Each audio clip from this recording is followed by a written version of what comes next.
Hi, it's me, Danny Motta, local dumbass supreme. Or so Nick would have you believe. You see, Nick's in Japan this week, so we had to record our podcast over Discord. Allegedly, I was supposed to be the one to record both of our footage. I did not. Instead, I just recorded my face, thinking that we were both recording our own individual faces for our editor to cut between. Nick thinks this was some ploy against him so that I would be the star of today's episode. However, I have an incredibly low self-esteem. The idea of showing you guys a full 1.5 hour long, uninterrupted clip of my face terrifies me beyond belief. So, we've come with a solution.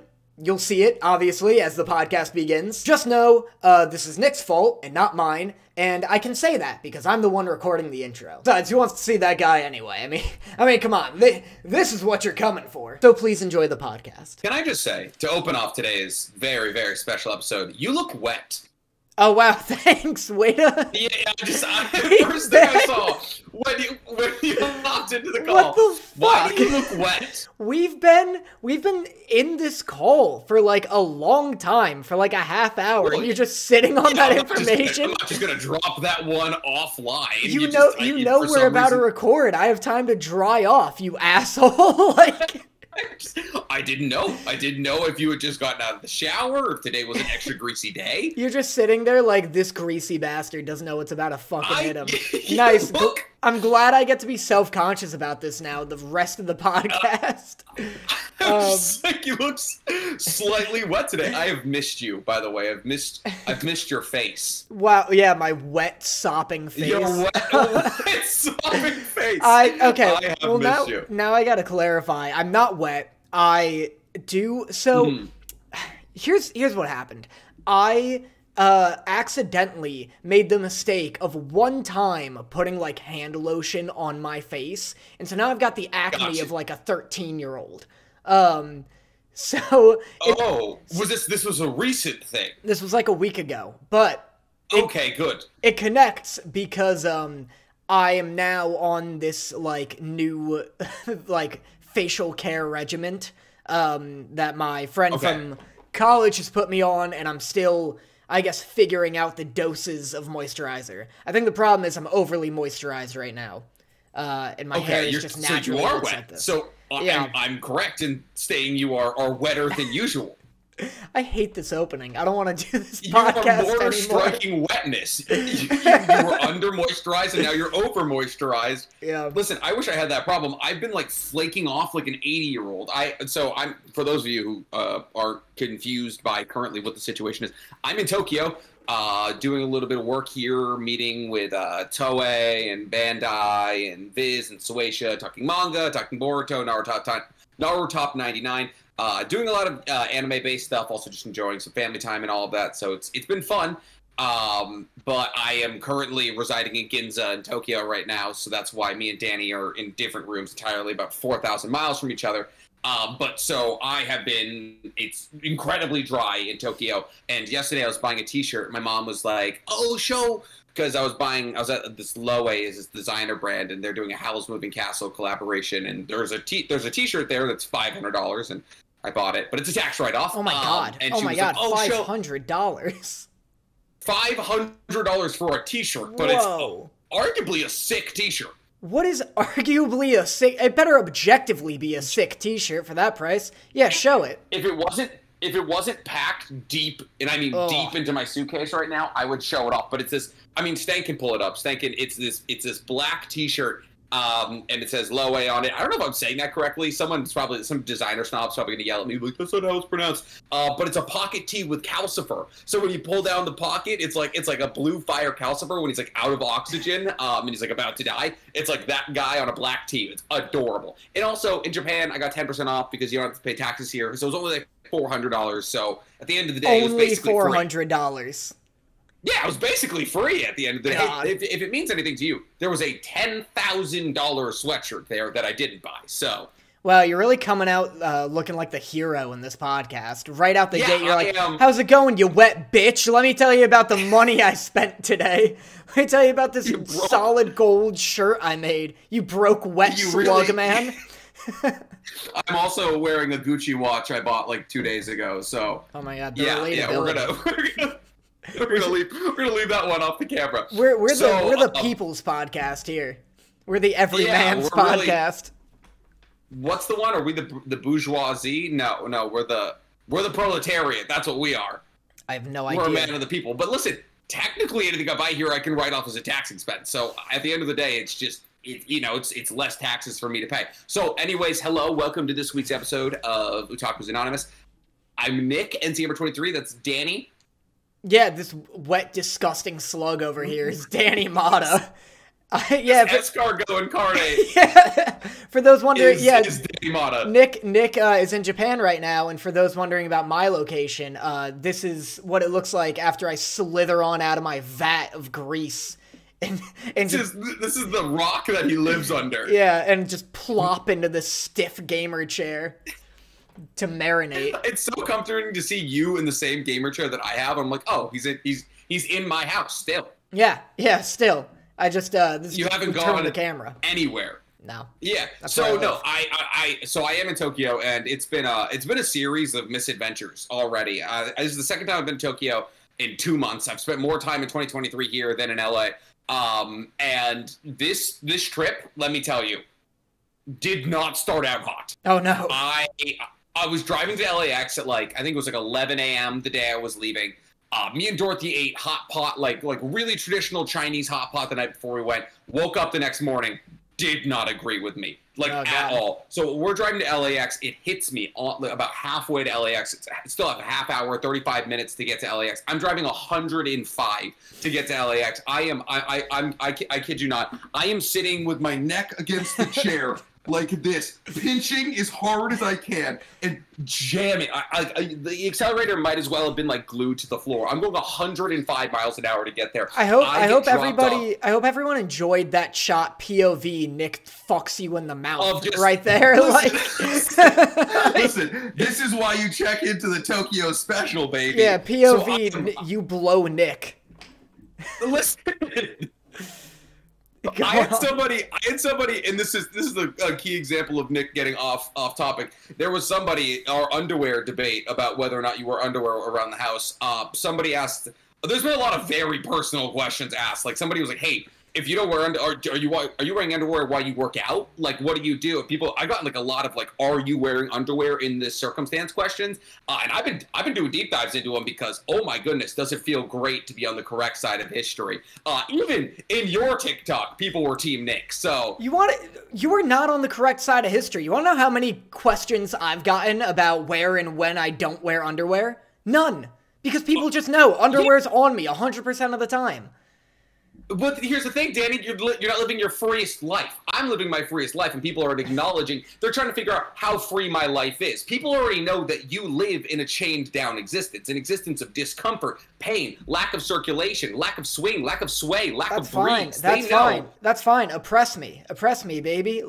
You do it to yourself. That's A-okay. I need that stability. I can't go around loosey-goosey having my balls slapping between my thighs like a goddamn Newton's cradle. How... So, for those of you who don't know, we're actually in the process of creating merch that says currently Commando. And then we're going to work in a Team Nick thing there. We're trying to think of a t-shirt idea. Thing? Yeah, it would just be a little we're doing an OA. It's gonna be an OA patch, kind of like right here, and then a bit currently Commando on the back, hashtag Team Nick. Yeah. We don't have any ideas for hashtag Team Danny because it's one, no one would buy it, and two, yeah, exactly. There's no reason. It's unmarketable. There's no way to make your side of the argument sexy. My side, kind of sexy. We'll just first off, I am totally in disagreement that no underwear is sexier than underwear. Underwear is way sexier than being naked. 100%. 100%. Once you take... you're I want to know. I want the air of mystique. It's the mystery. It's like getting a loot box and then you open it. It's oh, well, that was fine, but it was more exciting when I had the loot box in my hands. This sounds like a problem for 1-800-GAMBLER. Well... You're like a dog. You wouldn't know what to do when you catch the car. Yeah, exactly. I'm like an EA spokesman. Yeah. Anyway. Anyways, back to Nick almost pooping himself. Yeah. So I'm on my way to the LA airport. Dorothy is there with me because she has to drive the car back. She's crying, laughing at me this entire time, which is good because she was really upset that I was leaving, and so I'm happy that our last moments together were just her cry, laughing at like me. Like every time we hit a speed bump or a bump of any kind, which in LA is like every quarter mile on the freeway, it inched closer. It was a tortoise in the hare type situation. So I get to LAX, I throw my bags down. I'm like, Dorothy, keep an eye on the bags. I need to run to the nearest bathroom. And it was a nightmare. It was an absolute nightmare to start off the trip. The flight here got sat next to a crying baby. I was like, what up, dude? Like, we shared an armrest with an actual child. Yeah, you guys were hanging out? Sick. Yeah. Fortunately, unfortunately, noise canceling only works to a certain degree. Like, if that baby was 3 or 4 seats further away, maybe noise canceling would have done something, but I was getting, like, the base of a baby crying. Like, so, very little sleep. Got here, found out that the Airbnb I was staying with my friends, originally, I'm sleeping on a floor, wooden floor, with, like, 1 blanket, so can't sleep on my side for, like, 3 days, barely sleep. Mama Connor gets here, we move into a gorgeous hotel right in the middle of, like, downtown and all that, and that's been great. That's been fun. But yeah, so it's been all over the place. It's been quite the trip. I don't understand crying babies on a plane. I understand why a baby would cry on a plane. It's scary. You're in the air. Yeah. You're in a giant metal bird. There's no way a baby knows it's in the air. But like, what business does a baby have to get to? Where, like, why are you taking your baby places? What appointment is your baby trying to get? I think 4 and under. Like there should be a baby plane. There should be like it's like 300 parents all have to like stuff into a plane, and it's like you deal with it. You deal. Yeah. All the stewardesses just have like rock headphones on. They're like, do you want hot milk? Like baby airlines. That's a $1 billion idea. But like 4 and over, that's fine because you're not gonna freak out on it. You might run up and down the lanes. That's fine. I want to do it too. But like, if you're gonna if like you don't know how to pop your own ears and like the sensation of getting like your eardrums hurting is gonna like send you into a crying rage. Get out of here. Do you need to see your grandparents that bad? You have the next 80 years of your life. You're fine. Yeah, a baby doesn't need to go anywhere. There's nowhere a baby needs to be that's so important that he can't wait until he's of a proper age. I like the idea of baby airlines. Should it be like how they used to be like, oh, do you want a smoking or non-smoking seat? Should they be like, do you want a baby or non-baby section of the cabin? Baby section of the cabin is genius. It's just a ball pit, no seats, just a big ball pit. You toss them in and then like lock the door with a big like ship wheel, like a vault wall, a vault door. Yeah, that's genius. Even just on a regular plane, a baby section would be genius because you'd be like, or just throw them in a ball tip and you hit turbulence and then 50-50 chance you have a kid by the end of the flight. It shakes them. It's just like yeah. Oh, yeah, because shaking babies is it's like a margarita. That's how you get the best juices. Yeah, that's how you get that's how you get the best baby. Yeah. A lot of people think you want to stir your babies, but no. You don't want your baby stirred. You want it shaken. James Bond taught us that. That was the key takeaway from all the James Bond's movies, to just shake your baby. Yeah. So a double insulated wall door that just like closes off all sounds and you don't have to worry about like baby. Oh, that'd be awesome. And you can even get the little seats. Imagine how many babies you could fit in an airplane if it was just the little ride-along seats. Hundreds. I'm sure they don't have their own money. Yeah. Dozens of babies. Were you ever an unaccompanied minor? Elaborate. I kind of have a story, but it's like you got put on an airplane to fly somewhere, but you were under like 12, so like the stewardesses had to like walk. You never. Oh, you were loved. Good for you. I accidentally nearly committed fraud when applying to college because when you're applying to college, there's a bunch of... This feels like a weird step from unaccompanied minor. Were you 12 applying for college? Because I guess that would be fraudulent. It's almost entirely unrelated, but Okay, cool. But similar. So when you're applying for college, they've got like all this list of nonsense where it's like, are you a veteran? Are you like disabled? Are you this and that? And the amount of times I've had to click not a protected veteran, I'm like, I get why we're asking, but like, can I just do a check all? Can part of my existence just be not a protected veteran? I'm the reason there needs to be a check all button. Because, so I'm just like shotgunning my way down the nose. Like, I'm not even reading them anymore. And I'm just like, no. And apparently at one point I must have slipped up. because then I, like, apply to all my colleges. It's on, like, the FAFSA thing, and I get, like, tons and tons of, like, scholarships back. Like, tons, they're giving me tons of money. And I'm like, hype, I could choose whatever college I want to go to. They all love me. And then one college sends me an email and is like, hey, can we get proof that you're an emancipated minor before we give you our deal? And I'm like, I like email them back. I email them back. I'm like, what the hell is an emancipated minor? And they're like, is that like a refunded baby? It's like your parents disown you and you're living on your own. Like you're fending for yourself. It's a refunded baby. Yeah, it's like a yeah. So what's the refund policy on children? You can just turn it in whenever. I think it's like an 18-year policy. And then That's a lot of days. It's usually like 60 days. You get most of the days until they're an adult. Then they can't be an emancipated minor. Then you legally get to like. Then there's no form. So what did you just do? Throw them out. So they like, yeah, they're like, we need proof. And I was like, I'm not that. And they were like, you gotta re-sign all the FAFSA shit. And at that point, they'd already given their money. Like every school has already given their money to everyone they're going to. So I got no money offers except for the college I ended up attending, who I called and I was like, Ithaca. Yeah, Ithaca. And I was like, oh, you poor soul. Thanks for doxing me. Like, oh yeah, oh god, yeah. Now everyone's gonna go to Ithaca because Danny Motta went there. What, you think they're gonna pull out your college records? You were a B student. It's nothing crazy. I was like, listen, I was an A+ student, but I also took film classes. As long as you made a film, like you were passing. What is so is it like 4.0 or 2.0 in film? Like, because if you don't get a 4.0, it might as well be I was a C student in film school. The like degree doesn't matter. You just want to leave with a good film. Ideally. Like, it so doesn't matter what grades you end up with in art school. It's so wild to me that you're like, oh damn, got a trailer due next Thursday. Oh no, that's kind of I gotta watch Citizen Kane by Friday. What do you do as a film major? That, and you complain about it. Like, there's no... You're like, yeah, there's no sense of humility. Terminator 2 wasn't good. Yeah, I didn't like... It's a lot of, like, silent Russian film. It's a lot of, like, like, yeah, and even though you have, like, engineering student, like, Cornell is, like, a 5-minute drive from our school, where kids are literally, like, committing suicide by the dozens because their law school is so intense. And even though that's happening in, like, a stone's throw away, you're still like, oh, I can't believe they're making me watch the second Terminator instead of the first. I picked a bad movie. Terminator 2 is the best one, but... I think it is. I also picked Terminator 2, so we'll see what it is the best movie out of all of them. But, like, yeah, like, even still, you're like, oh, I don't want to watch Battleship Potemkin, like, tonight. That sucks. Is that the one with Rihanna? No, that's just Battleship. Battleship Potemkin is from Battleship, like... which they should study because that movie is incredible. Rihanna's a national treasure. You have such horrible taste in movies. See, that's something a very classic film major would say.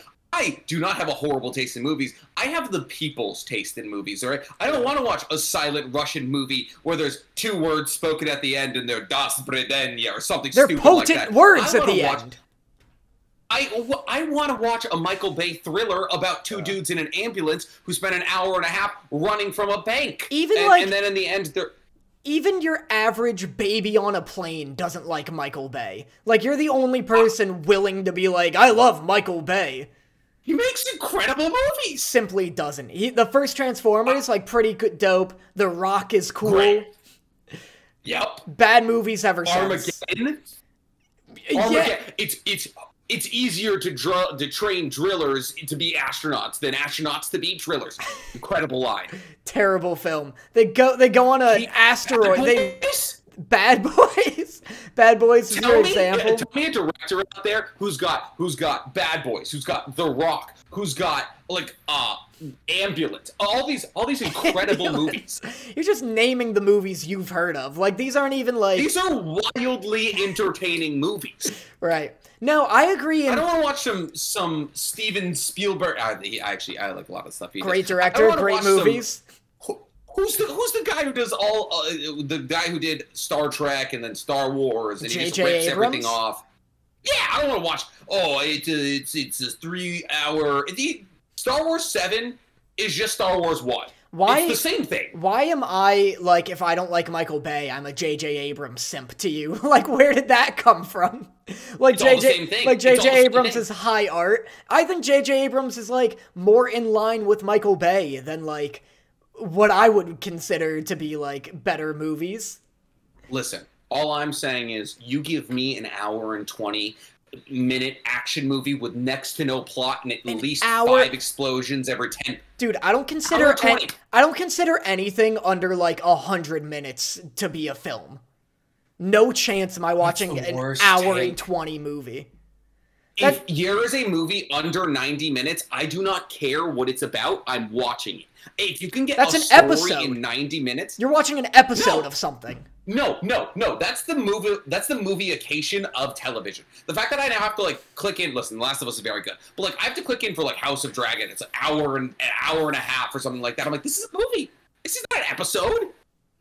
Like, listen, do I enjoy Last of Us being an hour and a half? Absolutely. Give me all the content I can get. But, like, TV's just getting longer. And then movies are, like, 3.5 hours long. Like, I don't want to watch... What was the... Avatar. Avatar was 3 hours long. There was an hour in the middle that was just them swimming. I don't need this. I think... Look, there's too much swimming in Avatar. We can rest our flags on that one, for sure. Mm-hmm. I don't... it's such a like fallacy to me that people will crush through like 4 episodes of like Wednesday, or like if we want this to be an anime podcast, people will crush through like a dozen My Hero episodes in a sitting, and then they're like, I don't want to watch the new Batman. It's 3 hours long. And I get that's ADHD, baby. I guess it's like free will. It's the idea of free will where it's like every half hour, every 22 minutes, My Hero pops in and is like, what do you want to do? You want to watch something? You want to leave? You make the choice. But Batman's like, you want to be a scumbag for a little bit longer? Or you want to go do like real people things? And you're like, it's only 22 minutes. I guess it's the idea of choice. Whereas Batman is like, I'm not trapped in here with you. You're trapped in here with me, bitch. Like for the next, I got you for 3 hours. Like I got you for 3 minutes. So speaking of anime, actually, and once again on my plane ride, I feel like we should at some point. I ugly cried on the way here. And I guess I was just doing my best impersonation of the baby. I was like, well, if he's crying, no one's gonna hear me cry. Yeah. So on the plane ride here, the beauty with Japanese airlines is that usually they have anime movies. So on my way back a month ago, I watched what's the one where the city goes underwater? There was a movie where the city goes underwater. What? Bubble? No, not Bubble. It's another anime movie about Tokyo sinking, and I'm completely forgetting what it's called. It's like this girl, like everywhere she goes, it rains, and they make the decision. Weathering with You. Weathering with You. That's I haven't seen that. Is that good? Before you spoil it right now? It was okay. The only way to talk about it is to spoil it to give you my real I fucking knew it, you bastard. Moving on. What did you watch this time? Moving on. Okay, fine. So I ugly cried on the way here because they had One Piece Red, and I was supposed to go to the preview of One Piece Red at NYCC. But my editor was in town for TwitchCon, and TwitchCon and NYCC were the same weekend, so I didn't end up going. But finally got around to watching One Piece Red, and gorgeous. And I didn't even none of it was sad. None of it. The ending is kind of sad. But it wasn't the ending, like being sad. The beginning of the movie is just like this gorgeous, like beautiful musical piece, and for some reason, it might have been the baby next to me, it just got me going. Like I just started crying, and I didn't understand why. And I think it was just the beauty of the moment, because that soundtrack in One Piece Red bangs so good. Yeah, I have no idea. I haven't seen it. You haven't seen it? No. Well, I'm like not even close to that. I actually got yelled at in our last for our last podcast episode because I said I just finished Alabasta, and people who've been following me know that I've just finished Alabasta for the past year, maybe. So it's the that rubs people the wrong way. I also got stuck at that exact point. It was Rainbow Mists after Alabasta, and the Rainbow Mist arc I stopped for like a year and a half. Yeah. It's bad. The Rainbow Mist arc it's bad. Just skip it. Skip the Rainbow Mist arc and you'll be fine. It's not even like a matter of quality. It's a matter of like I like Bellamy. He's kind of hardcore. He like comes in, just cracks a bottle over Luffy's head, And you're just like, yeah. It's like the first instance of like, oh, that's like some real ass violence. Like that's hardcore. Yeah, it's not like Axe Hand Morgan. Yeah. I don't know, Arlong. I mean, when Nami literally stabs herself in the arm. No, it's all very violent, but I mean like just Luffy getting smashed with a bottle is like a thing I could see at a real bar. You know what I mean? Like yes, you're like, this is pirate-like. It just felt very like, I was like, oh my god, like this is some adult violence here. Not that like the whole thing's been graphic. By the way, quick thing still about One Piece. Do you? Okay, we've been talking about it the entire time, so I don't know why we need to readjust. You're like, because I'm gonna come back. About One Piece. Let's talk about One Piece. I'm gonna come back to Alabasta, but Gotcha. Do you know how Luffy got his scar? Because I hear some anime fans don't, because they don't show it. It gets shown in a movie. Gotcha. It gets shown in a movie. So yeah, you never learn in the anime or the manga. In the manga, you do. Well, that's why in the manga, like chapter 1 of the manga, he stabs himself in the eye and gives it to impress Shanks. Insane, crazy way, crazy. What a weird Vincent Van Gogh ass way to impress somebody. He's never been a well-adjusted adult. Like, there's nothing about Luffy where you're like, oh yeah, that's a person who could function as like an accountant. That's my role model. Yeah, I mean, he kind of like there is role model qualities of Luffy, but him stabbing himself in the eyeball to teach like other people that he's tough, probably not one of them. When we're done talking about One Piece, either in this episode or next, when we get back to Michael Bay. Yeah, when we get back to Michael Bay. Yeah. We gotta do, like, a quick segment of, like, which shonen protagonists you would trust with your financial accountings. Because you said Luffy's no accountant, and I need to know who is. You know what I mean? Because I'm giving that's an easy... I'm giving my taxes to Tanjiro. 100%. Why? He was born in the 1910s. Why would you trust Tanjiro with your, like... They have abacuses. He doesn't know what W2 is? He's got an abacus. He can read. Oh... His job is to slice demons. You don't know that he can count. I trust that Tanjiro's at least going to try his best to get my money back from the IRS. Naruto's gonna, like, forget about it halfway. Luffy probably can't even read. Goku's gonna also forget. It's such a wildly Aaron's gonna, like, weird... Is it only shonen MCs? Like, why are you cutting yourself down to shonen MCs? Well, because then if it's, like, just what characters, it's like, oh, I guess, like, L would be good at doing my taxes. Like, no, that's not fun. It's gotta be hard. Shikamaru, L, Lelouch. Yeah, Shikamaru's good. The main character from Classroom of the Elite, whose name I'm kind of forgetting right now. Yo, there are so many better options than Tanjiro. Yo, Nagisa, the man. Nagisa would bang out some taxes, because you almost said Assassination Classroom. He would know what a 1099 was. He would know what's deductible. He would know whether or not you need exceptions. Tanjiro is just a strong 5'2" demon killer. I'm just saying, out of you might as well get Austin to do it. Out of shonen MCs, I'm probably going either Tanjiro or Deku. Shonen MCs. Okay.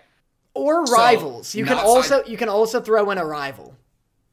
So Code Lelouch, that doesn't count. So Lelouch doesn't count because that's like a drama. L doesn't count because that's like a drama, detective, crime, noir kind of thing.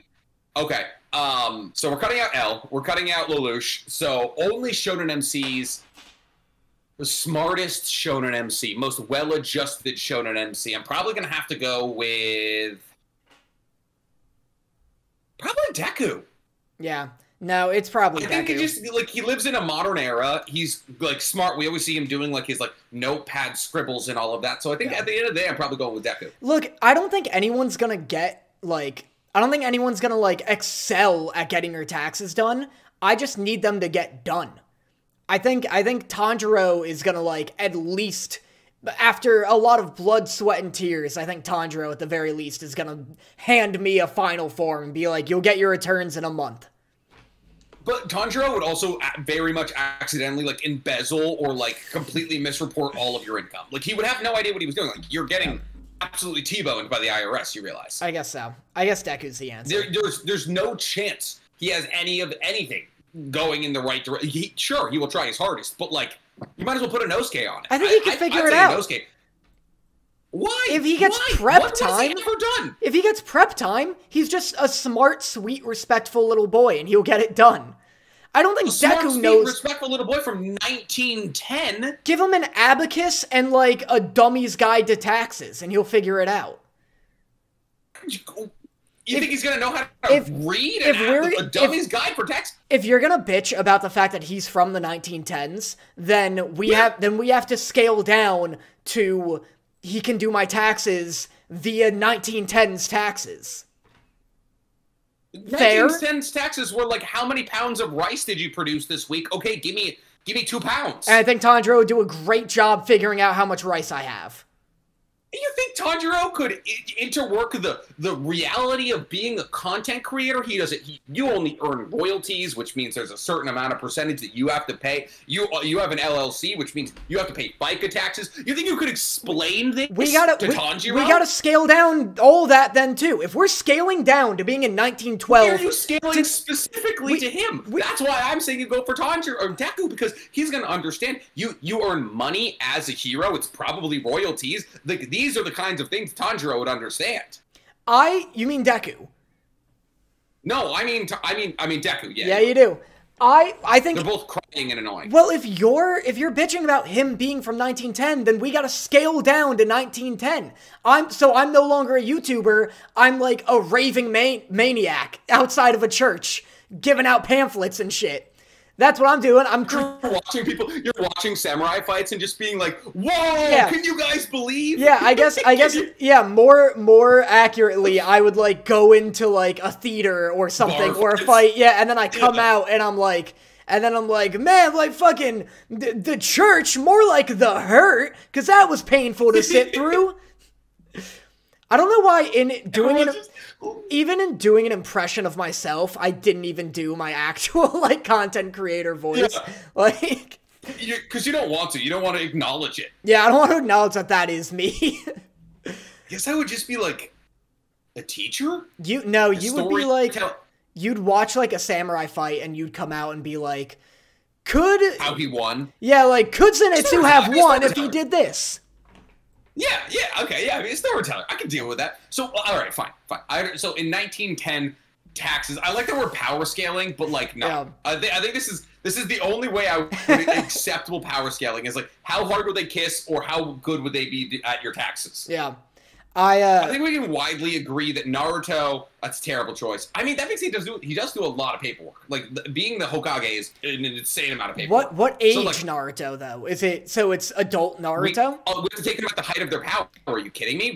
Are we not power scaling here? I guess then, yeah. Well, because when I think Naruto, I don't even think Shippuden. I think, like, grade, like, Chunin Naruto. I don't want 12-year-old Naruto doing my taxes. You can't. I want any 12-year-old doing my taxes. I guess that's fair. I guess, yeah, adult Naruto. At least Tanjiro's like 15. Yeah, like Boruto age Naruto could do your taxes pretty well, I feel like.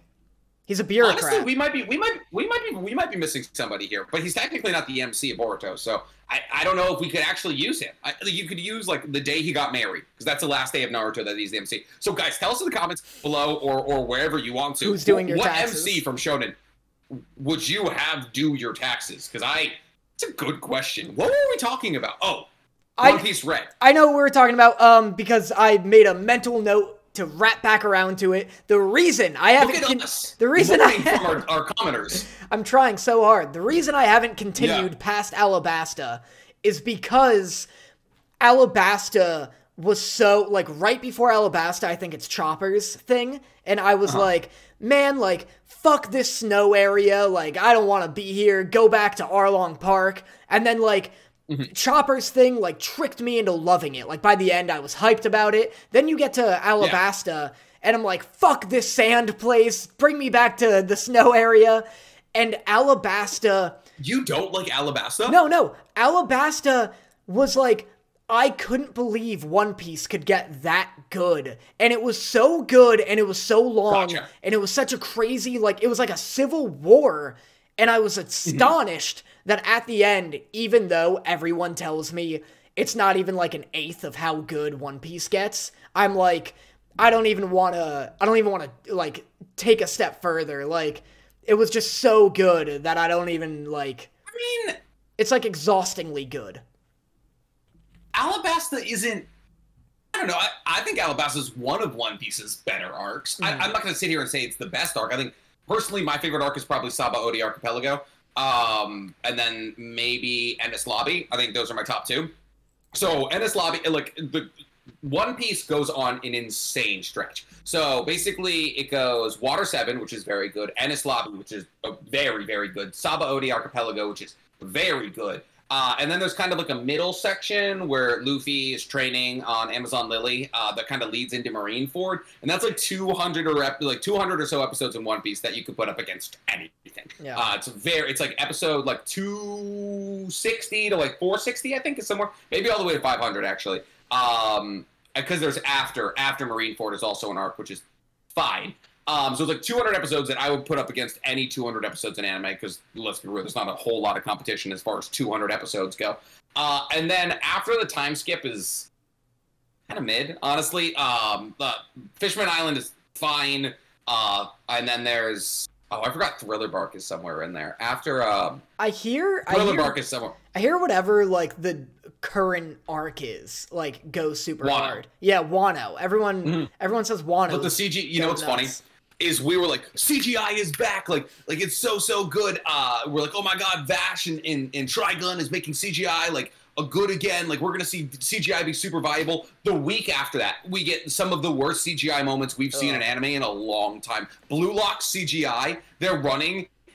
And we were early to this take. We were like, I think like episode 1 or 2, we were like talking about like Blue Lock, really cool anime, like really cool moments, like when they do the spiralize and all that. But sometimes the CGI, if they're running, tough to watch. Yeah, that's tough. Well, so we got... It's weird because Blue Lock does have one really sick CG effect in episode 2 when you're seeing that one kid's like monster. Do you know what I'm talking about? It's like... Yeah. Yeah, that was wild. That was super cool. Some of the running doesn't keep up. No. Yeah. It's like it's like when they pan up and it's just like you see them like running at like 2 frames per second and you're like, oh, like it's gross. But like I don't think you can do like top-down drawing of that. I don't know. For some reason, whenever it's like a far-out shot of people running, I don't know why, it's always done with CGI. And it might just be hard to draw that. I don't know. I mean, you can draw anything. There are definitely some things where I'm like, why is that? Like, why are cars always CGI and shit like that?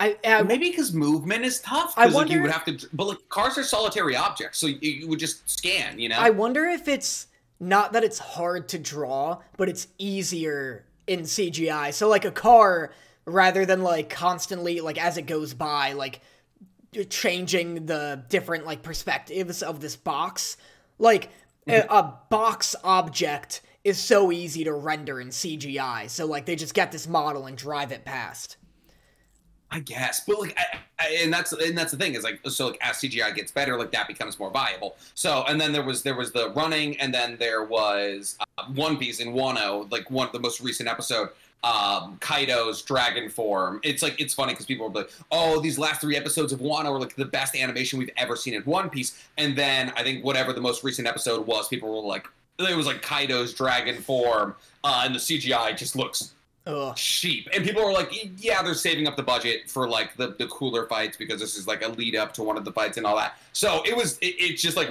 of course we were like on the take though, CGI is viable, and then the next week just made our take look hilariously bad. Speaking of One Piece, though, because we're sticking with it, I'm going to say it. I think One Piece is better in dub than sub, and this is a crucifiable opinion in the One Piece community for some reason. Like everybody hates on the dub, and I think it's more specifically because like there's like a bounce, like when Luffy first activates Bounce Man. The dub voice actor is kind of goofy, and then people say that after Luffy finds out about something that important, and I'm not spoiling for you here, after he finds out something important happens in Marineford, like he wakes up after Marineford, people say that there's like a lot better emotion in the sub, but there's never been a moment in the One Piece dub that I haven't been like, this is really like, I've never been like, this is cringy. Like it's always good. Like even the background characters in One Piece's dub are very good. I'm not like, I understand why, like, there is the sub versus dub debate, but I do, like, if I'm watching, like, just a real over-the-top, like, shonen-ass anime, like, I want that in dub. Like, shonen has such a weird way of making their protagonists have, like, the most iconic voices ever. Like, you hear Luffy's voice, like, you can impersonate Luffy, Goku, Naruto's voice by their dub, like, Goku's so easily. voice in sub sucks. Yeah, it's wicked frustrating. I hate Goku's voice in sub. Oh my god, it's just so high-pitched, and it's like, this man is deleting universes in a clap, and he sounds awful. Yeah. Like, so, I watch...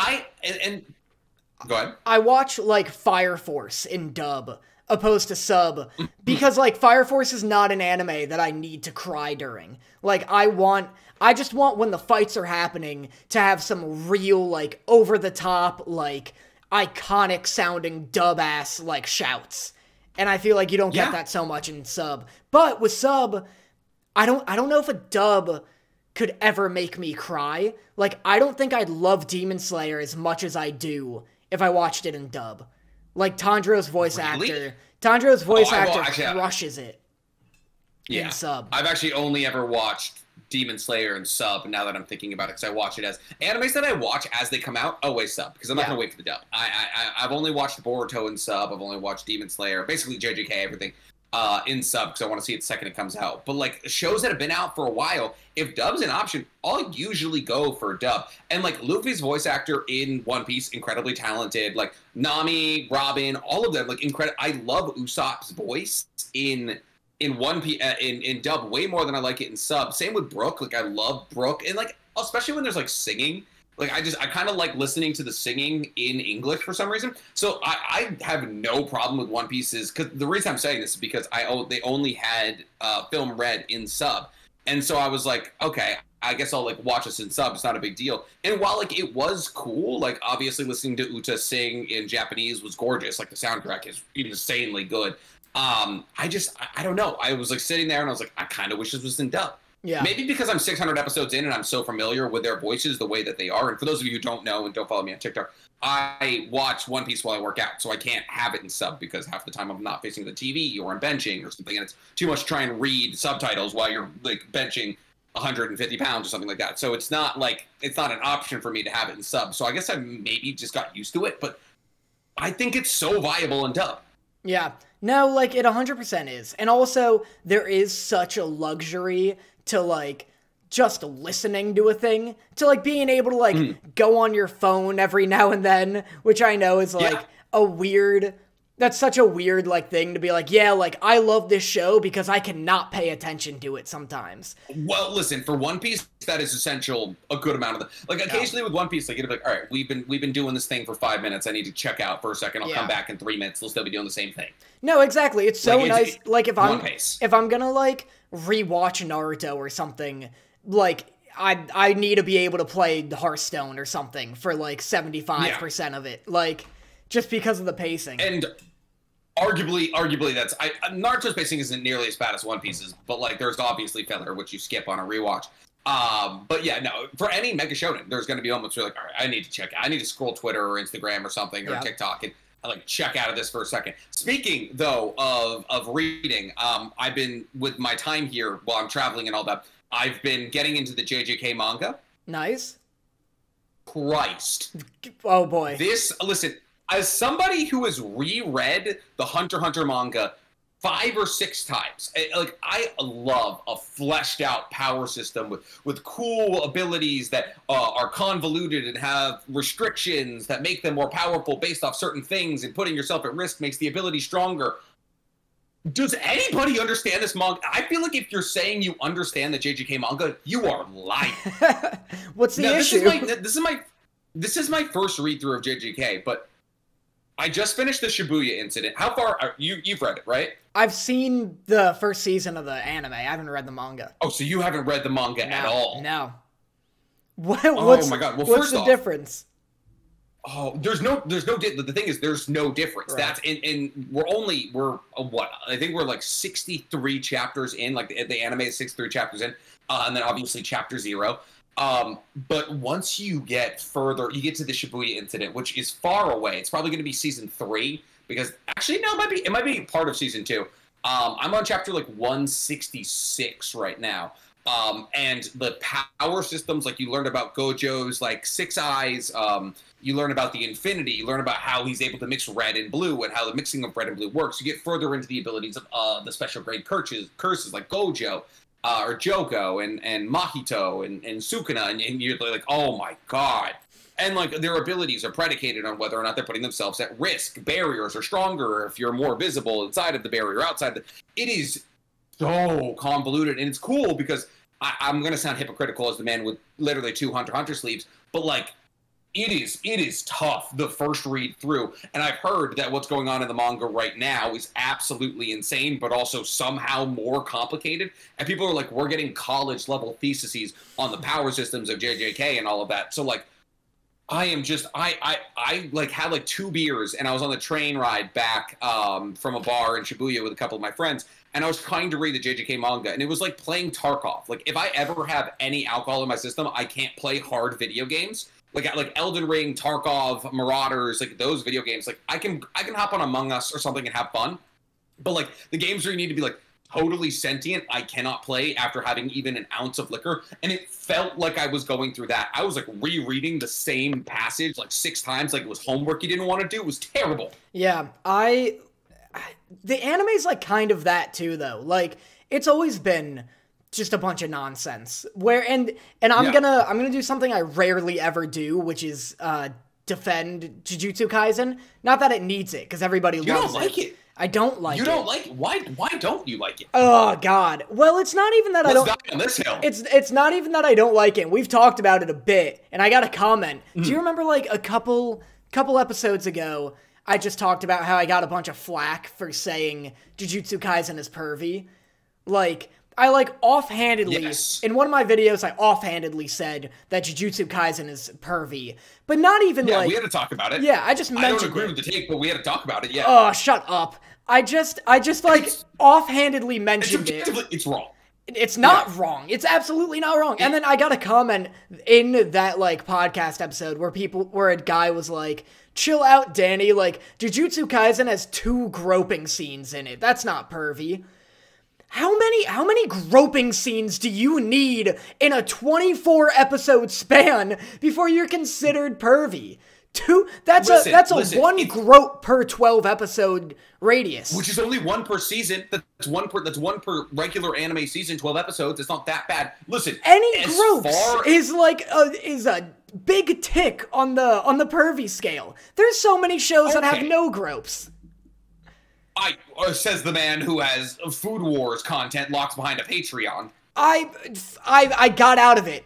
This year Patreon's show is Blue Lock, and I'm hyped. Very hyped. Okay, to go from Food Wars to Blue Lock is a wild shift. Yeah, because I'm sick of the groping. Okay, all right, but here's my thing. It's like, you know how in American food there's like a level of like rat feces that's allowed, you know, that kind of thing? Where the hell is this going? That's like, you're eating like McDonald's hamburgers. No, yeah, no, so let me cook. So on McDonald's hamburgers, things like that, there's a level of rat feces that's allowed, you know? Okay. So within the confines of shonen anime, I would put JJK closer to seinen, whatever. Seinen. Then shonen. Anyways, with seinen? I think seinen. Seinen? Seinen? Yeah. We're probably both wrong, arguably. So that the groping that's the rat poop. And within the shonen genre, JJK way below tolerable limits. Way below tolerable limits. But there's still rat shit in it. You're not gonna say that there's no rat shit though. And here I am not saying, but like when it comes to an industry standard, I just got to Maki against the Zenin family. Listen, JJK outside of obviously female written mangas has the best representation of female characters in any shonen manga going. Obviously Sailor Moon. I'm not saying it's porn. I'm just saying that there's definitely some, like, anime-isms with Jujutsu Kaisen. Oh, yeah. And then there's also that dude... but holding that against JJK is wild. All I'm saying is that it exists. It's just like a bullet point in Jujutsu Kaisen. That's how I've only ever said it. And like in the story of Jujutsu. Yeah, it like first came up when I was like just saying, would you like this or not? And I was like, if you like, you know, have never watched Jujutsu Kaisen, I was talking about the Jujutsu Kaisen movie, Zero. And I was like, you know, it's still got some, like, Jujutsu Kaisen-isms. Like, there's some, like, goofy, like, hashtag random humor. There's some, like, perviness and this and that. People were at my throat. At my throat. Even though Jujutsu Kaisen Zero, has the, like, most perviness of the series. Which is a small amount. I feel like you're... Which is a small amount. Referencing when Maki... I feel like you're specifically referencing when Maki does a split while battling against Yuta. I'm not even referencing that. I remember that being sick. I remember that was cool. It was sick. I remember it was when the girl, and maybe it's not the perviest, because in episode 1, that one girl's getting berserked out the wazoo. But, in Jujutsu... I like that you just used Berserk as a little reference there. Berserk's, like, pervy as hell. I don't care what anyone says. Oh! Yeah, but it's grandfathered in. That's the thing. It's like, you know, we allowed it to happen because it happened in the 90s. Yeah. But, like, what's it called? In the movie, the dude or this girl, like, goes to the guy with, like, the dude who fights Gojo at the end of the movie. Like, green hair, long hair. Looks like a nice, like... I don't know. I don't know his name. Are you talking about Geto? Are you talking about Geto? Maybe. Is he a villain with long green hair? Just looks like a man. Well, his hair is not green. Maybe it's not green. Or is it purple? He's got like, it's like black with a purple tinge. It's black blue. Listen, I don't know the characters' names, villains, or the plot, but I can recite to you every frame of the pervy bits in this damn show because people have made me defend my point. Anyway, so you've been backed into a corner. Not knowing who the main bad guy of the show is, while calling it pervy, is not a good look, Daniel. It's a great look. It's a great look because I'm not wrong. It's so some girl might have an underwear situation on our hands here. Some girl shows up to his like office or whatever, and he's being like a Reagan from Mob Psycho, where he like is telling her that he can like get rid of her curse. And it's this... An exorcist is the word you're looking for. Yeah, an exorcist. And, he... Like, the ghost is just, like, all over this girl's, like, breasts. And she's, like, talking about how... I remember that. Yeah. It's that. And it's, like, again, you're right. In the grand scheme of anime, like, it's not, like, a Rosario plus a vampire or anything. It's... Oh, God, so bad. But so bad. It's not like I watched every episode. It's not like a High School of the Dead, but it's in there, and there are shows where it's not in there, and also it's only ever women, which, like, objectively is making it pervy. Like, the fact that it's, like, because all the arguments I get are like, oh, well, you know, demons just want to make people uncomfortable. Of course they'd grope women. I'd be pretty... They are created from negative emotions. I'd be pretty damn negative if a ghost was all up in my business. Like, no, you just want to... Are we sure it's all... You just want to get, like, a nice shiny little spot on her tits as they're, like, getting mushed around. Like, shut up. I get... yeah, no. I mean, listen. There is male fan service in JJK. I mean, Toto was shirtless the entire time. Toto also, though. But also, I don't know, like, I don't know. Being shirtless is, like, not... the female gaze. That's not always like the female gaze is like... No, the female gaze is not me. The female gaze is not me, 1,000%. Like, the female gaze is like a Yuri on Ice, where it's a bunch of well-dressed men being nice to people. Like... That's fair. It's like, that's the thing. Fair. You get the argument, I get that argument too, where people are like, well, Toto's shirtless. That's, like, not for women, that's also for guys. We want to see a big dude shirtless. The one time I actually took a film class, it was referred to as a power fantasy. Yeah. That's like the 100%. Like the male, it's the male gaze. It's like, I want to be big and strong like Toto. Absolutely. And it's not like, I'm not saying that girls, like, there aren't women who find Toto, like, attractive and are, like, nice, like a hot, thick dude who's shirtless. But like, Just a big old himbo. just a big old swinging dick, like. Yeah, but more like, or less. But it's like that is definitely that's not like the writer being like, you know, like a little something for the boys and a little something for the girls. Something for the ladies. Yeah, like I argue significantly more women find Nanami attractive than Tota. Yeah, 100%.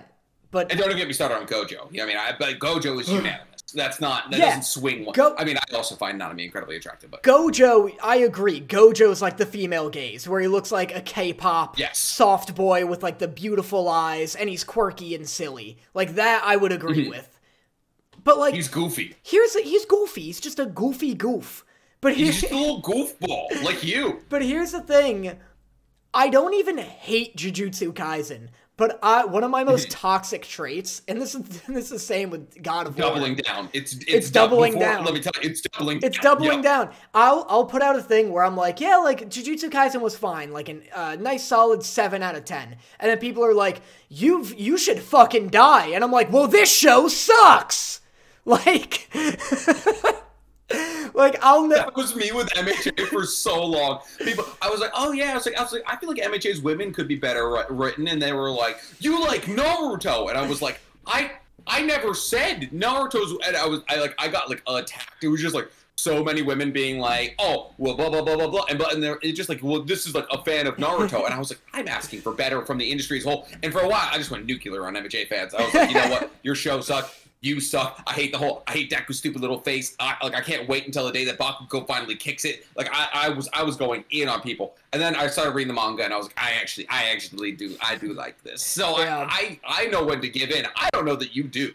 The fact that I'm like able to be like Jujutsu Kaisen is okay, I feel shows that I have compassion within my heart. It's the fact that no one fucking listens to me is the problem. Yeah. It's the fact that people will still be like, oh, well, he thinks Jujutsu Kaisen is pervy, which it is. This guy sucks. Like, it's so fine. Yeah. It's so fine. So, didn't we have a moment similar to this last week when you were saying, I was like, I couldn't imagine like wanting like a video where like somebody spends 2 hours like wanting to blow up, and you were like, oh, well, I'd rather just bitch than listen, right? Yeah.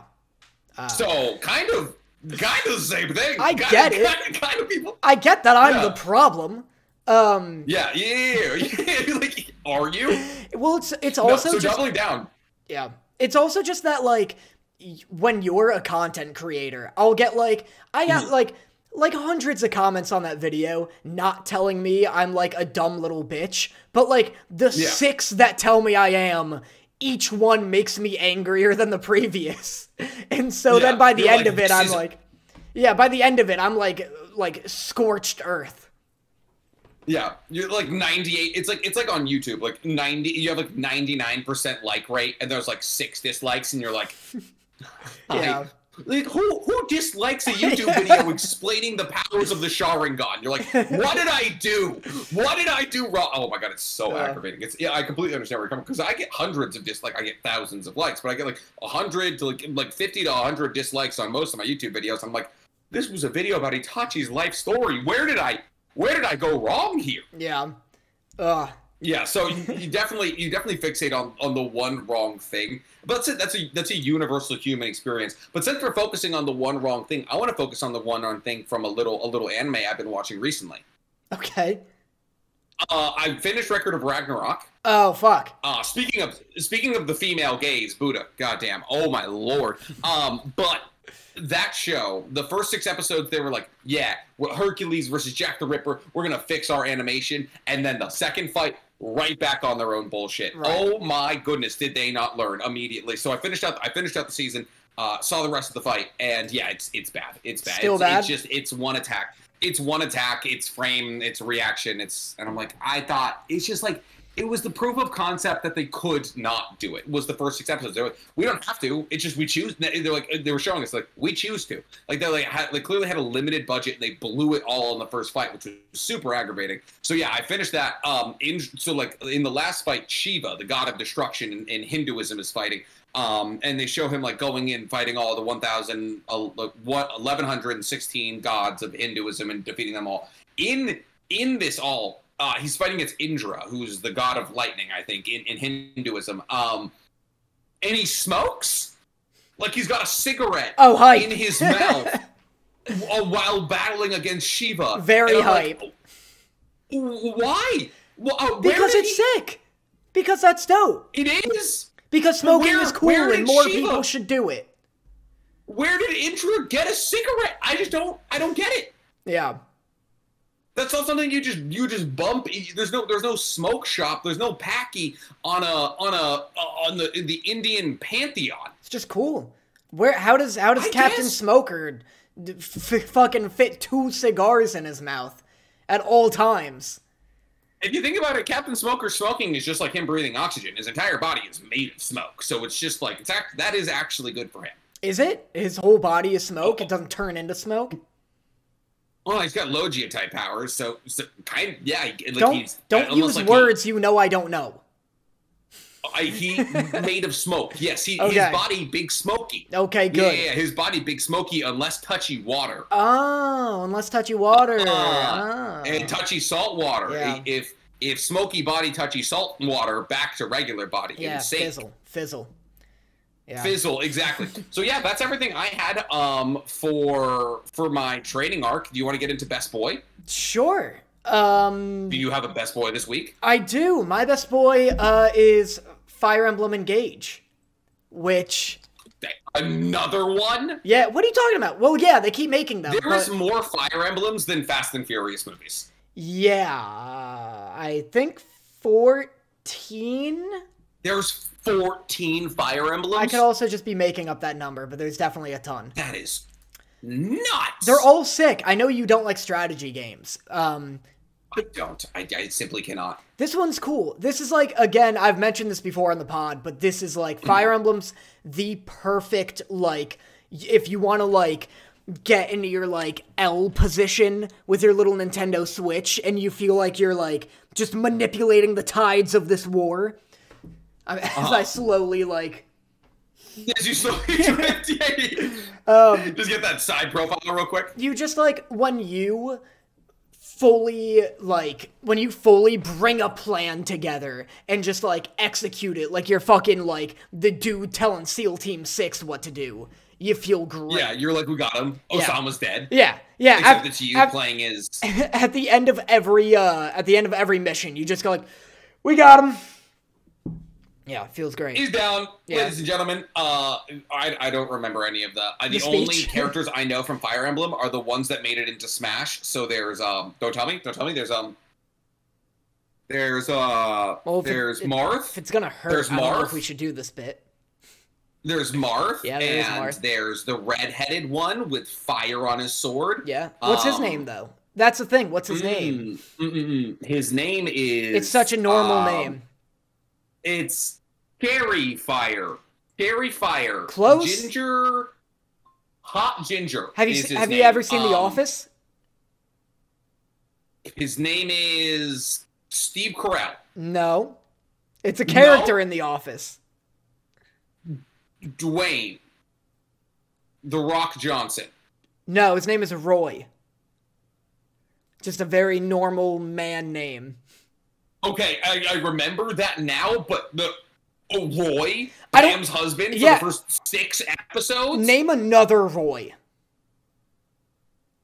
Mustang? What is Roy Mustang? Is that from Full Metal? I haven't seen that. Yeah. Is that the guy who looks like a little deviled egg man? The mustache and like the little dollop of yolk on his head? What? Armstrong. What? Oh, that hurt. Which one's the deviled egg? The Colonel Armstrong. You almost said Colonel Mustard. One of the greatest characters in fiction. He's all about how strong his muscles are. All of his alchemy is just converted by his fists, which are iron knuckles that he uses to make little like things of his. He meets their trainer's wife, and they're both strong, and they love each other. You haven't seen Full Metal Alchemist? I haven't. That dude's got to shave his fucking head, though. I can tell you that. So you're telling me you have seen... This is an audio medium, by the way, Nick. You can't take pauses of shock and horror. It doesn't work. We're not. We're not making this conversation about me. Okay. You've seen Skate the Infinity. Mm-hmm. You've seen a full season of Food Wars. You've seen Yuri on Ice. You've seen Rosario plus Vampire. Correct. In nowhere, in that menage a trois of fair to middling anime, you decided to sit back and watch what was, until Kaguya-sama Love is War took it over, conventionally agreed upon to be the greatest anime ever created. Yeah, dog, I'm not watching second place. Lost to Kaguya-sama Love is War. I'll watch that. Anything below first, dog shit. Everything I just listed is below first, Daniel. Listen, I follow what people tell me to watch. No one has been like, watch Full Metal Alchemist. And also as a kid, the reason I didn't watch it as a kid is because I highly doubt no one has ever told you to not watch it. They don't tell me to watch it. Boys don't kiss in it, so my audience doesn't want me to watch it. I'd love to watch it. It looks sick. I like how he does this, and then lightning happens. That's very cool. I like his big robot arm.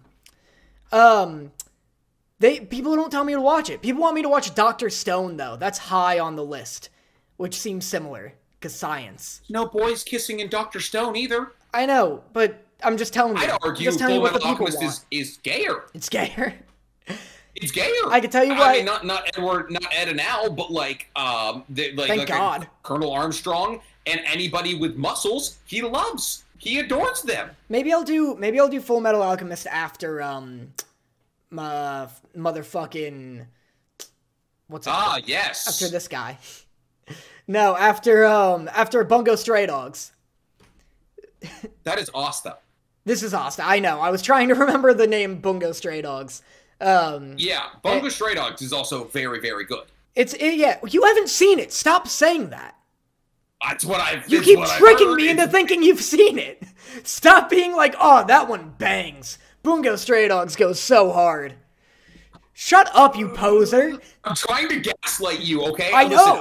Listen, for a long time, everyone was like, you need to watch Bungo Stray Dogs. And I was like, oh, I've seen it because I didn't want to watch it. And so I've kind of gaslit myself into believing that I've seen it, honestly. I hate that you do that. I've seen so much anime, sometimes I don't remember how much anime I've seen. So, like Steins Gate, people like, it's a masterpiece. I've seen it, but it was like 6 years ago. I don't remember a thing. I don't remember what made it good. So I'm like, oh my God, you're absolutely right. It's one of the greatest animes that I've ever made. I don't remember. It could be great. God, you phony.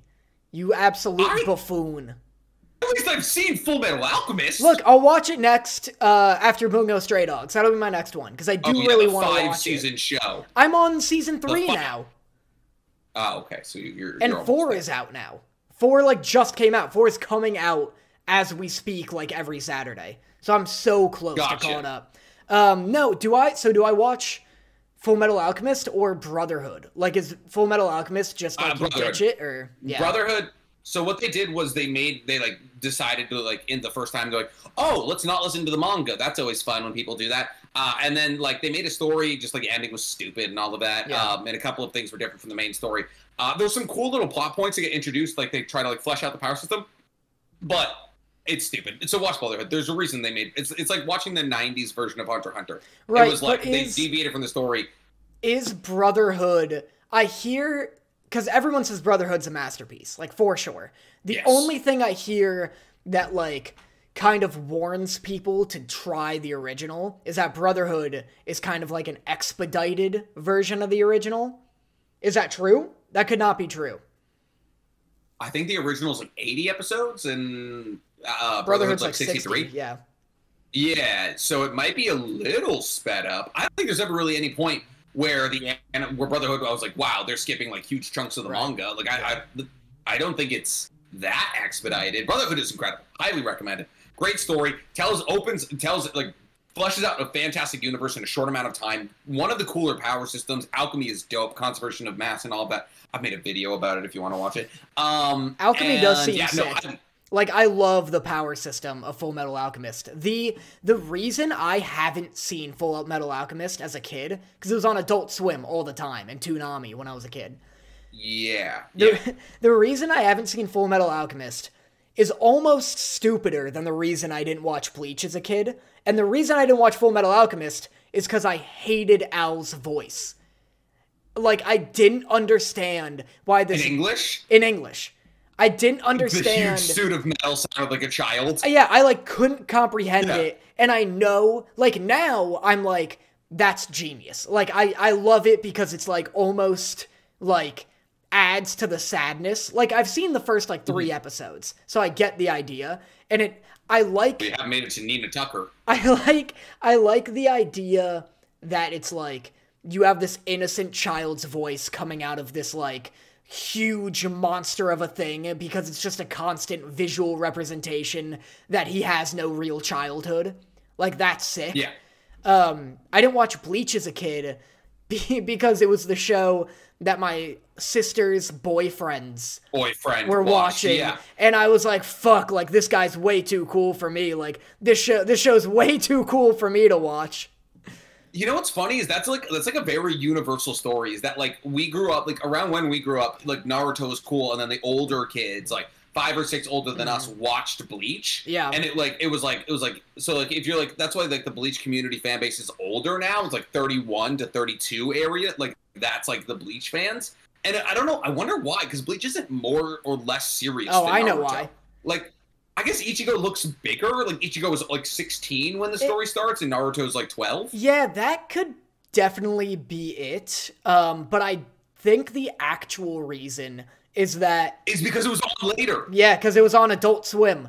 So Naruto. So was Naruto. No, Naruto was on Toonami, which was like between like I think like 7 9 and 10. It was like 7 p.m. to like 10 p.m.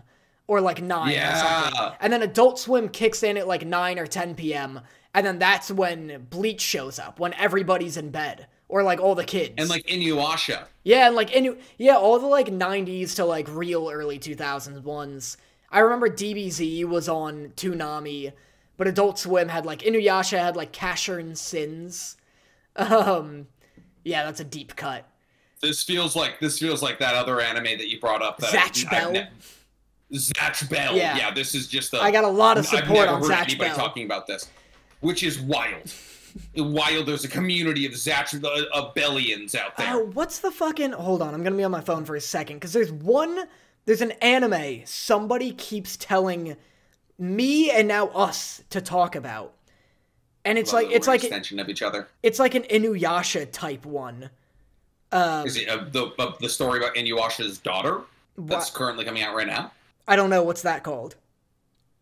I don't... It's only a manga right now. Wait. The mangaka of... Wait, I found the comment where the guy says there's literally 2 instances of groping in Jujutsu Kaisen, Danny, and both of them you listed. Please chill out.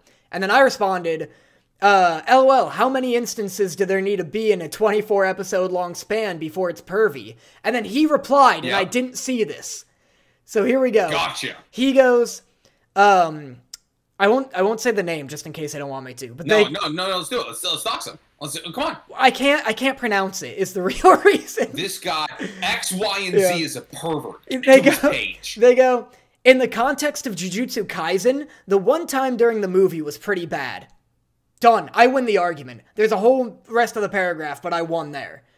The one time during the movie was pretty bad. I'll give you that one. Yeah. But the one instance in the show was the first and only time something like that is shown, so I'll go ahead and say more than once.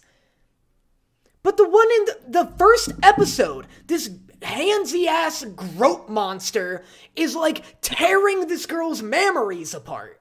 That's enough. It just needs to happen. You're using big words. It just needs to happen in such a condensed amount of time. There's only 24 episodes in a movie. And then you have Toto, who's, like, all about, like, talking about women's ass and tits. Anyway. And their height. And their height.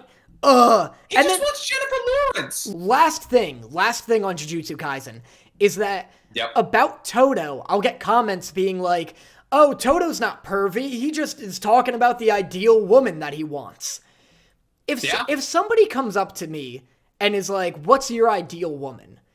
I'm gonna be I like a rich sense of humor. I'm gonna be like, yeah, I'd like to see the humor of her eyes wisp upon her heathery hair. Oh, shut up. I'm gonna be like, yeah, someone who finds me funny, someone I like spending time with. But if someone goes up to you and they're like, what's your ideal woman? And you're like, dog, huge tits, huge nips. Like, you're telling me that dude's not a freak? Small Domino pizza. Yeah. I need a small Domino pizza. Yeah. No, somebody comes up to me and is like, what's my ideal woman? Listen, there's a part I agree with on Toto. I like tall women. It's a curse.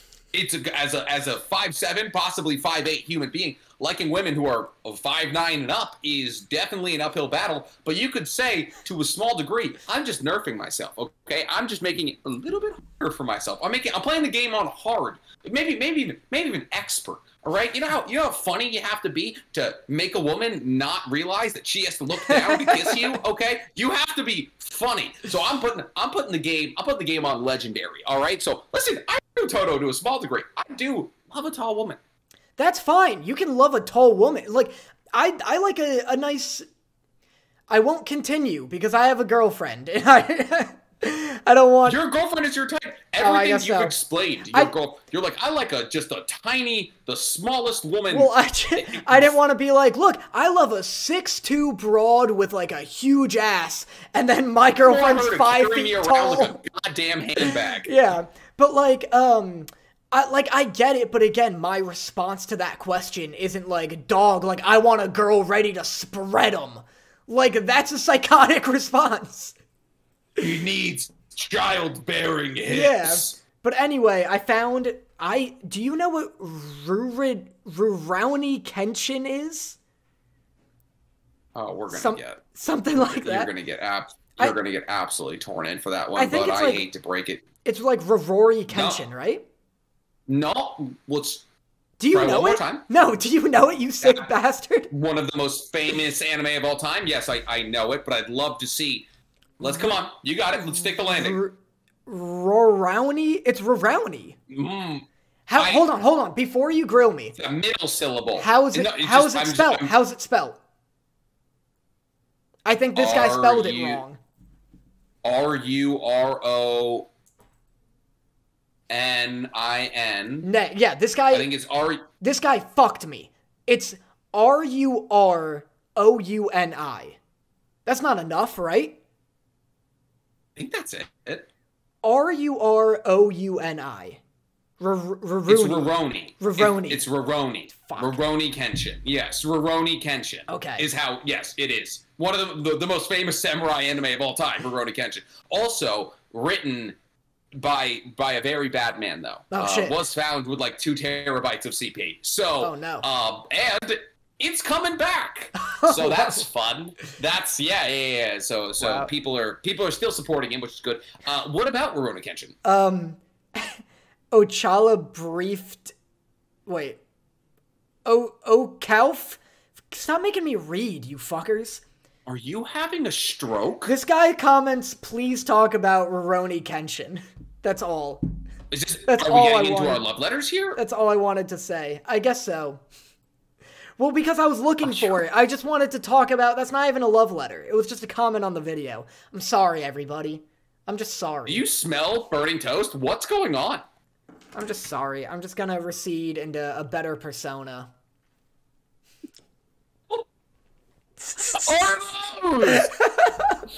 You look like a 90s exorcist from a movie with way too high a funding. What? You look like if they decided to make Blade white. What are those? I look rad. What are you talking about? These are my going out shades. For those of you listening, Danny is trying to reconvert the conversation by putting on what can only be described as the sunglasses that Nicolas Cage should have been wearing in Face Off when he was dressed up as a priest. They have crosses across them. They're bedazzled. How do you acquire these? They're bedazzled crosses. What kind of Catholic motor gang gave these to you? They're from... I'm not going to tell you. I want to see if anyone knows what these are from. Because they're from a thing. They're the Youth Pastor Ray-Bans. Yeah. I look fresh as shit, dude. I look sick. You look... For anyone just listening, something. Just know that I look sick. Think of the sickest thing I could just think of, like, the sickest thing I could look like, and, your mind will naturally come to this. I don't think the crosses are in the same place. They're not. Okay. It's so bad. Okay, moving on. Can I do my best boy? Can I do mine? Do your best boy, I'm sorry. Okay, my best boy is Tommy and Timmy from Animal Crossing, because apparently, you know Tom Nook, right? Oh, I saw the TikTok. You know Tom Nook? Yeah. Apparently there's 2 Tom Nooks now, but it's not 2 Tom Nooks. It's Tommy and Timmy from New Horizons or whatever. But I haven't played. Hold on. Animal Crossing. Is it not New Horizons? What do you think they are? What do you mean? You think there's 2 Tom Nooks? Like, they cracked his persona into, like, good Tom Nook and bad Tom Nook? He could have a brother. They're kids. They're his kids. I saw you make this fucking TikTok. I saw you be like, there's 2 Tom Nooks? You fucking boomer. The new... Okay, I'm sorry. I'm sorry that I'm not tapped into the Animal Crossing lore enough to know that Tom Nook had twins. I saw that TikTok where you rattle down into the Nintendo store with your little cane, and you're like, Tom Nook, why is there 2 of them? Sorry, I see a raccoon in Animal Crossing. That's Tom Nook. A tanuki, but go on, keep digging your hole. Okay, a tanuki, first off. And second off, yeah, he's a raccoon dog. That's what a tanuki is. Anyways, so I was like, oh, yeah, there's 2 Tom Nooks. And everyone was like, oh, tell me you haven't sunk 2,000 hours into Animal Crossing. All right, I get that it's people's comfort game. But what are you doing on Animal Crossing for 2,000 hours? I'm sorry. I played Animal Crossing. I did the fishing. I caught the red snapper and the shark, and I sold it to Tom Nook, and I got out of my debt. That's the end of the game. You get out of debt with Tom Nook, you build your house. What more is there to do? Listen, I could get my girlfriend on the phone real fast and have an immediate answer to your question. She's got thousands of hours in that. That's terrifying. How? She's depressed. I couldn't put. Yeah, exactly. I get that you want to retreat into your little world, but how many houses can you make? I have no idea. People do go nuts. It's like The Sims. People just like having control over a life they can have a little bit more control over. I didn't mean that to sound Sims... fucking dark and cynical, by the way. I get it. I get it. I have no control over this existence. I need to drown these Sims. That's the only reason I ever played Sims. You build a pool, you wait till they're in the pool, you delete the ladder, and then you just watch. God damn. Anyway, so you wait till they have kids and you light the house on fire. So your best boy is Tom and Timmy Nook? Yes, so my best boy is Tom and Timmy Nook, yes. Wow. Apparently they play an important role in today's current society. You want to move on to our flashback episode? Sure. Do you have any news? I do have news. Nintendo... Oh, yeah? And what is it? Nintendo Direct happened, so I can leech off of that. Can I just say... You want to talk about it? Can I just say, what a bad idea. What a bad idea our news segment was. A bad idea that I came up with. It is so fucking hard to find anime news every week. This has been hell. Not that. This has been the worst week part. We've had our flashback episodes. I know, and we've had good. It's been One stressful. Piece last week. It's been so stressful on me. It's not that bad. Listen. I'm letting you go first because I don't have news. You bitch! I knew it. I knew it. It's so hard. Nothing happens. Not that bad. So please, leech off Nintendo Direct, sir. Nintendo Direct happened. Zelda, something of the Tears. I have it, like, brought up on my computer here. One sec. Oh my god. Oh, fuck. Everyone can see. Okay, good. That's fine. Just don't show this if there's anything incriminating here. No. Yeah. The furry stuff. I was definitely just, like, researching because, like, I'm curious about AI. Zelda Tears of the Kingdom, is the new one. And how do I get the Breath of the Wild 2? Yeah, Breath of the Wild 2. It's called Tears of the Kingdom, and there's mild controversy about it, which is interesting. So, oh yeah, why? So I never finished. I like just got past the tutorial of Breath of the Wild. Did you beat Breath of the Wild? Mm-hmm. I never even played it. Oh, gotcha. Is that fun? I don't know. Is that fun? First off, in my defense, I didn't have a Switch until last year, and I only got it to play Smash Brothers. So I'm the same way. I like played the tutorial on somebody else's Switch. But anyway, there's mild controversy that's kind of interesting that made it worth talking about, where so the game is it was originally gonna be DLC. It was originally like an expansion for Breath of the Wild that became so big they decided to make it its own game, which is always kind of a red flag when it's like this thing we intended to be small got a little big, like big enough for us to charge you $70. We don't want to give it to you, like $20. Like we want the full. It's like Miles Morales. It's like like what? Yeah, exactly. No, this is like we're $25, so we'll charge you $60. So there's that, and on top of the fact that seemingly it's the same map but changed a bit. And there's not full confirmation. There's just what we have from trailers. But so far, there's speculation, and like the trailer that just came out yesterday kind of adds to that it's the same map with some minor changes. And so that people are a little trepidatious about that, especially That's not great. Especially since this is going to be more expensive than Breath of the Wild at $70 instead of $60. It's going to be $70? Yeah. So see, that's $70 for any game on Switch is like that's a lot. It's asking a lot. Well, it's like there's also the fact that like Pokemon Scarlet didn't run well at all, and Bayonetta 3 doesn't run well at all, and like the Switch is. Did Breath of the Wild run well? Breath of the Wild was fine. Breath of the Wild did, but people are like now after Bayonetta 3. Because I think that came out after Pokemon, but after that, and Fire Emblem runs great. Fire Emblem's really good so far. But it's like cell shading anime type. Yeah. It's not hard. Like it's not hard computationally. Right, but people are getting trepidatious now about any Switch game where it's just like you keep using that word. Did you look that word up this week? You're like, whoa, you like read it. And you're like trepidatious. That's one for me. It's a little sexier than cautious, you know. It's so people know. I like it. It's like me and the word circuitous. Anytime I'm like, oh, we take a circuitous route, and everyone's like, what is that? What is like, circuitous? Oh, it means a roundabout. I like that we all have our 3 words. You're this weird little flamboyant leprechaun, like hoo-hoo-hee. To get to the bottom of the rainbow, we have to take a circuitous route. I sound like Pops. Oh my god, I can do a Pops. I know, that wasn't at all Irish, but I appreciated whatever it was. Yeah, but it was actually pretty good Pops. Yeah. I love it. I mean, you want to know my best boy that I definitely didn't just look up? What?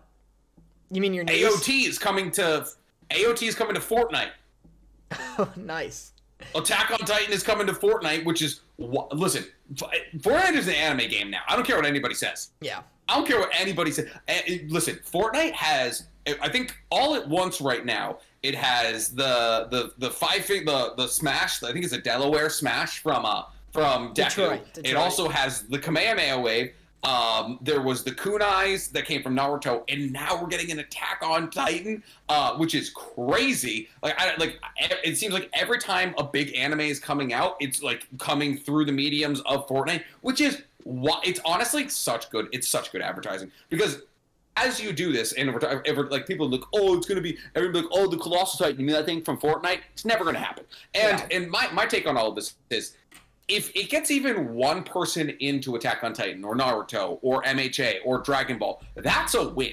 This is really good advertising, and if people get to interact with these Titans and get to use ODM gear possibly in Fortnite and things like that, that's gonna make people want to watch the show, and that's more people in the anime community. And I was like, oh, it's Fortnite kids. You were a Fortnite kid. It's just like when you were a Fortnite kid, you were a Call of Duty kid, or you were a GoldenEye kid. We were all squeakers on a video game at some point or another. So getting these new brand of kids into the shonen genre, like that's absolutely. It's my mother sneezing in the background. That is absolutely huge. And all of these new kids, like at the right age for shonen anime, getting pushed into the anime genre is absolutely massive. On top of that, we also got the models for the Boruto time skip. So we're going to see Boruto and Kawaki. We're going to see a whole lot of like new Fortnite? time skip art coming out. No. That's a completely separate non-Fortnite related news. So both we're gearing up for the time skip, which I'm actually here to talk about in Tokyo right now. Nice. Naruto Top 99 has been decided, but legally I can't tell you what it is. It's all tallied. And then Attack on Titan's coming to Fortnite. Wow, nice. Look at you with the news. I know, You're a fucking Japanese correspondent here and don't have news at first? Well, all the news I'm like under an NDA. I can't talk about legally. Yeah. So I don't like I can't be like, oh yeah, like here's what's coming. Like it's just like I'm here to like report. Wow. On look at you putting big business in before our podcast. Yeah.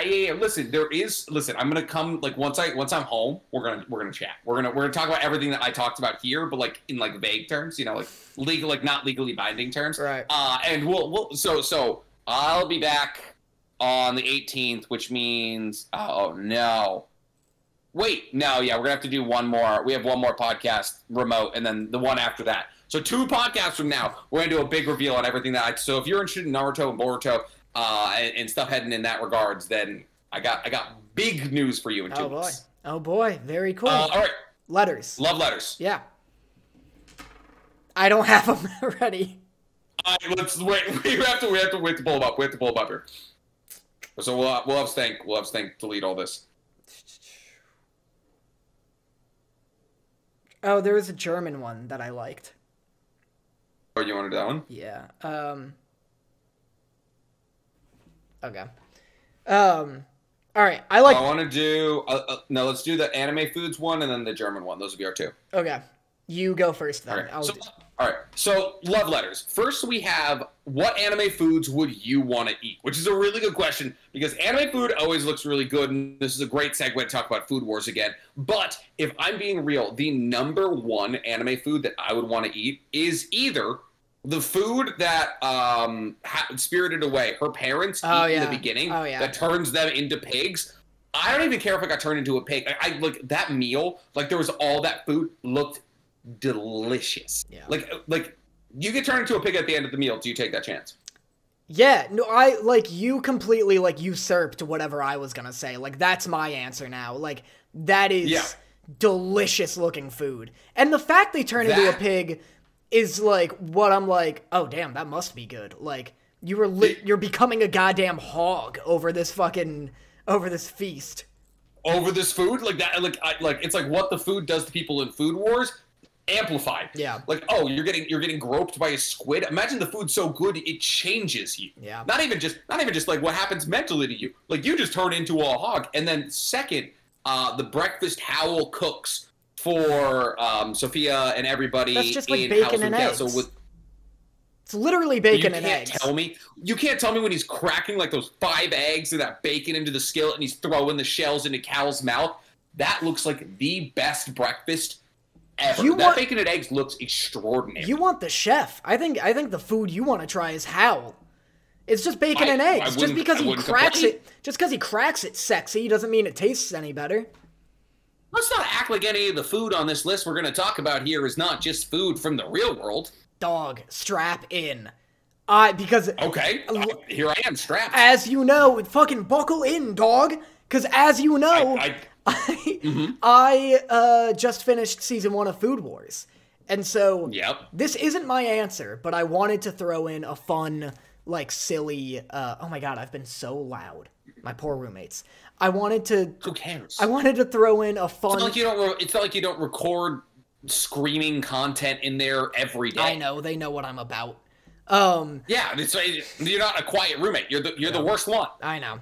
But in Food Wars, there's this bit where there's like a whole egg episode. Like everyone's got to do something related to eggs. And one character makes like a milkshake that she somehow like infuses into the shell of an egg, and then a little straw comes out, and it can't be possible. There's no way that's real. But I was like, I want a little eggshell milkshake. It's just an eggshell. Why would it be impossible? How do you do it? Would just be small. You just empty it. You like stab the bottom with a tack. You empty the egg out. You shake it. You empty the egg out, and then you cut a little hole and you put in a milkshake. I mean, I wouldn't want to do it. I guess so. You would need like a syringe. Possible. You need a syringe to get it the shake, because the milkshake is thick. Getting it into the egg is the thing. How's this for an image? Eggs are also thick. Like it's not like eggshell is immune to thick objects. So your choice. I'm going Spirit. No wonder you want an egg milkshake. No, okay. My real answer is because that's the one. That's the most fun like anime ass food. Like that's a food where I'm like, whoa, that is like that's like a Super Saiyan egg. My choice is the like beef or pork pierogies from Yuri on Ice. Which is why I wanted to add a fun one, because nobody fucking knows what that is. But there's a bit just in Yuri on Ice. Choice. There's a bit in Yuri on Ice. The whole fucking show, the main guy is like, man, I love pork cutlet bowls. And he's weird and sexual about it. And then at one point, one of the victors gets a little like pierogi. And it's full of like eggs and pork. And it looks delicious. That's what I want. That's... Of all the anime food ever, and you chose the Polish commoner's pierogi. Yes. You're like Cleveland, Ohio. That's where I want my anime food to come from. Dude, well, the reason I don't like Food Wars is because I'm so not the audience. Like, they have this, like, 12-ingredient, like, magnum opus of a dish, and I'm like, dog, I don't eat 3/4 of whatever the fuck creature is on that plate. Like... For those of you who don't know Danny personally, he eats like you would imagine a 12-year-old with adult money eats like. I eat like a 12-year-old throwing a tantrum in like... Yeah. Like if there's peas on his rice, he's not eating any of it. Like Danny eats rice and chicken. And rice, if you're lucky, it's more like loose noodles. Dude, well, they like Food Wars, like everyone's like, oh man, the food looks great. They have people like wheeling out what look like a little fucking like swamp ecosystem in a bowl where it's like just a bubbling green mush and then some seaweed coming out and a twig. And it's like... You're describing everything you just described is actually ramen. Yeah, but like that shit's not shaped like a dinosaur. Like I'm not putting that in my body. What is it shaped like a dinosaur? Chicken tendies. The people's food. So you're saying the requirement for it to enter into your body is for it to be dinosaur shaped? If I can't have a merry little time playing with my meal... Yeah, like, then what am I even doing? Were you the kid that took the animal crackers and smashed them into each other to see which was the strongest animal cracker? No, that's psychotic. You didn't do that? No. Oh my god. I did this with my entire kindergarten class. You would take the animal crackers, and you would smash their heads together, and you'd do like competitions. And you'd be like, this is my ringer right here. Wow. You get like the sheep or the lion. You'd smash into other people's animal crackers to see which was the strongest animal cracker. So much fun. How's it feel to know you were power scaling before anybody else? At least they were in the, no, I'm fine. They were in the same universe, all right? They were all in the Animal Cracker universe. Those are relative feats. The ACU? Yeah, the ACU, which, I probably am not alone on this take. That was a lot of fun, and I'm sure there was plenty of other people who actually do that. Okay, I got second love letter. I got one. You read it. Okay, this one's from Dirk Bruggeman. Definitely butchering that German. It's been a fun week for you in pronunciations. I've enjoyed it. It's been a fun night for sure. Well, you don't even say who says them. That's like the whole fun of people sending them in. Stank didn't even. Okay, Gun It. Yeah, Gun It is actually G Unit. Yeah. Yeah. Dirk Bruggeman, and then with like an umlaut over the U, so whatever that translates to. I don't know how to say an umlaut. I have no idea. Do you pronounce it like I don't know how to say an umlaut. Let's just keep trying until someone gets offended. Yeah. Let's go back and forth. Oh, because our massive contingency of German listeners. All right, continue. He goes, how do you find the representation of the USA in anime and manga? As a German, I'm aware that sometimes the portrayal of my nation abroad is as if Germany hasn't evolved since Hitler, so I'm personally always curious how other people perceive the perception of their nation in the world. Are America's perception in anime... Ready? Here we go. This is it. Depends. That's it. That's not inaccurate. That's it there. For those of you listening, Danny just re-put on his cross glasses. Yeah. It's Bungo Stray Dogs, actually, that show that you love and have seen, has... I've seen all of it, all 5 seasons, There's an arc where all the villains are based off American authors, and the leader is the writer of The Great Gatsby, F. Scott Fitzgerald. And he is like just daddy's credit card personified. And he's like, well, we have to have money. And like... Yeah, I don't know, because I feel like America doesn't come up that often in anime. I guess it does. Like, in MHA, it comes up. And therefore, like, Stars and Stripes and All Might are supposed to be, like, the representations of America, because All Might is, like fantasizes about America, and America is, like, known as the strongest nation. Chainsaw Man, America, comes up a lot because it's, like, the Soviet Union, America, and China, and, like, America is the only people still fighting the gun devil and the control devil. So... I don't know. It's a good question. But even I don't know what I would. Even in My Hero, when they go to America, do you remember All Might's like American friend Dan, who's just like a blonde-haired like dude driving a Corvette in shades? But how is that? Like, that's not that inaccurate. Is the thing. Like, if you were to boil America down, like, obviously there's a lot of America. It's a huge country, so boiling it down into one thing is tough. But like. That exists here. It does not here, but well, it exists there. Well, that's the thing, is that, like, America is kind of, like, so culturally diverse, or it's so diverse in terms of, like, who's here. It's, like, a big melting pot. And so when anime goes for, like, a stereotypical American, it's usually, like, a Beverly Hills dude, or, like, hey, I'm walking here, what are you doing? Like, a guy with a bald patch in the back of his head. Yeah. Or like So that's the thing. That's the thing about America is you could take mud and throw it at the wall, and you're gonna hit, like, whatever you hit, it exists. Yeah.